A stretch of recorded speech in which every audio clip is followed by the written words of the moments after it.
Hi, welcome to my YouTube channel MKS Law Book. Friends, again here MK Swami Advocate from Kakinada, Andhra Pradesh. Friends, yesterday నేను upload చేసిన వీడియోని మీరు అందరూ చాలా మంది చూడడం జరిగింది. yesterday వీడియోలో what is the definition of transfer of property and what are the sections involved in the Transfer of Property Act, what are the major contents involved in the Transfer of Property Act, దీని గురించి మనం discuss చేసి దాన్ని upload చేయడం జరిగింది. At the same time previously I explained what are the section deals with the immobile property, what are the section deals with the immobile property. That is also explained in previous video. So dear friends, tomorrow I am going to upload the video with regard to the sale transaction. This is the important aspect of Transfer of Property Act 1982. In the sale transaction, I am going to explain what is meant by sale, what are the section deals with the sale transaction, Transfer of Property Act 1882. What are the essential elements in sale transaction? Tomorrow I am going to explain about these contents. Dear friends, yesterday I already explained about the section 54 to section 137 deals with the Transfer of Property Act. So some set of section deals with the some content of the Transfer of Property Act. I have already explained. So here section 54 to section 57 deals with the complete sale transaction. Section 54 to section 57 completely deals with the sale transaction of the Transfer of Property Act 1882. Here section 54, section 55, section 56 and section 57. These four sections completely deals with the sale transaction of the Transfer of Property Act. Here first section is section 54 of Transfer of Property Act. This section completely defines the sale. That means what is the meaning of sale, what is the definition of sale. Section 55 defines or deals with the rights and liabilities of the parties. So what is meant by parties? Already yesterday video I was explaining what is the parties. Parties nothing but a vendor or seller, buyer or purchaser. Without having these parties, there is no sale. You got it? Here, section 55 clearly deals with the rights and liabilities of the parties. Next, section 55. Section 55 deals with the marshalling of subsequent purchaser. Marshalling of subsequent purchaser. Next, last one, section 57. Section 57 deals for discharge of encumbrance on sale. It is nothing but EC. Section 57 deals with for discharge of encumbrance on sale. It is nothing but EC. Okay. These are the main contents in sale transaction, and each section deals with the separate content. Okay, got it? So these are the major important sections. Yep. Total sections are 4. Section 54, section 55, section 56, section 57. Okay. Each section deals with the separate concept. Okay. So here say, come to the definition of this sale. Section 54 completely defines the sale. What is meant by sale? Sale literally means voluntary transfer the property from one person to another person for price. Got it? With regard to this sale, how can you define? Sale means literally transfer the property from one person to another person for price. Price means nothing but a sale consideration. In legal terminology, we will call that a sale consideration. The sale consideration or price is the major essential element in sale transaction. Why? Because without having the or without exchanging the price between the parties, there is no sale. Okay.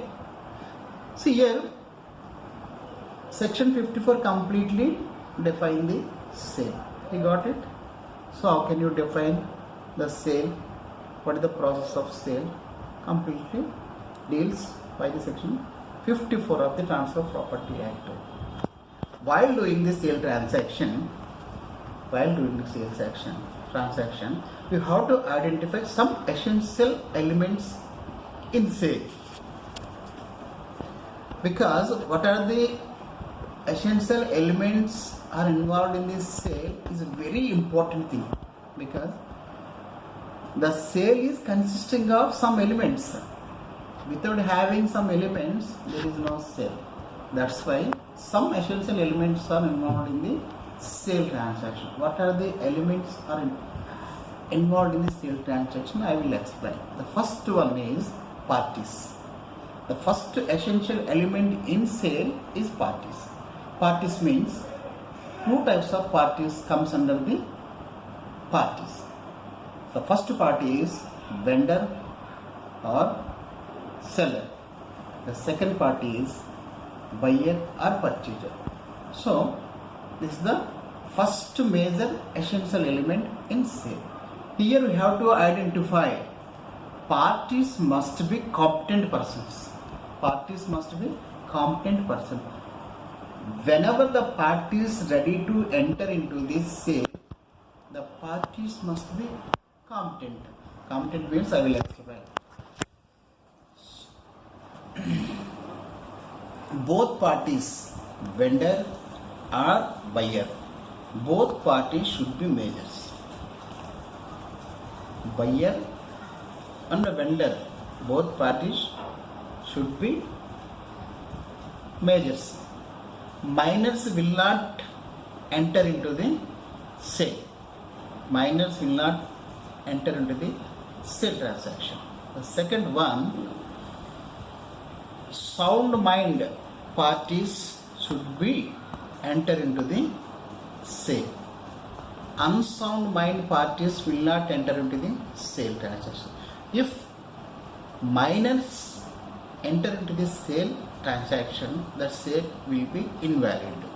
If unsound mind parties enter into the sale transaction, the sale will be invalid. That's why with regard to the first essential element of sale transaction is parties. The parties should be competent. Competent means the parties should be majors. The parties should be mind sound. Minors will not be enter into the sale. At the same time, unsound mind parties will not enter into the sale. This is the major important element in sale transaction. The second essential element is subject of matter. What is subject of matter? Whenever two parties, vendor and buyer, ready to enter into the sale transaction, subject matter is the second essential element. What is subject matter? Whenever the vendor is going to transfer his property to the another person, here the vendor or buyer have to identify what is the nature of property. What is the nature of property the vendor is going to transfer, and what is the nature of property the buyer is going to buy. That is nothing but a subject of matter. So for example, it's the nature of property is called building or vacancy, the movable or immovable property. This is the second major essential element in sale. Okay, got it? The third essential element in sale transaction is transfer or conveyance. What is transfer and conveyance? It is also very important element in sale transaction. Whenever the vendor or seller going to transfer the property in favor of the buyer or purchaser, the vendor or seller should have the ownership over the property, over the such property. Otherwise, how can the vendor or seller transfer such property to the buyer or purchaser? Without having the ownership on such property, the vendor will not transfer such property to the buyer. That's why it is also very essential element, transfer or conveyance. At the same time, what is conveyance? What are the price fixed by the vendor or seller? That price, what are the price will be offered by the buyer or purchaser, that has to be conveyed by the vendor. Okay. At the same time, whenever the vendor is going to transfer the property, is completely transfer the vendor interest and rights on such property to the buyer or purchaser. Okay. After completion of sale transaction, there is no interest. That means the vendor is no interest or no power over the such property. That means the sale transaction, the complete interest and the ownership completely transfer the vendor in favor of the buyer. Then only the sale transaction will be completed. Okay. The next element, what is the next essential element, is sale consideration or price. It is also very essential element in sale transaction. Why? Because without exchanging the sale consideration or price between the vendor and purchaser, there is no sale transaction took place between them. Okay. Whenever the price exchange between these two parties, the sale will be fulfilled. This is also one of the important essential element in sale transaction. These are the major essential elements in sale transaction. Here one more concept. Before going to complete the sale transaction, the first essential element of the sale transaction is parties. Before going to complete the sale transaction, the parties should enter into the contract. That is nothing but a contract for sale. Here one more new term we have identified, that is contract. The contract will be discussed later basing on the section 11 of the Contract Act 1872. We will discuss later.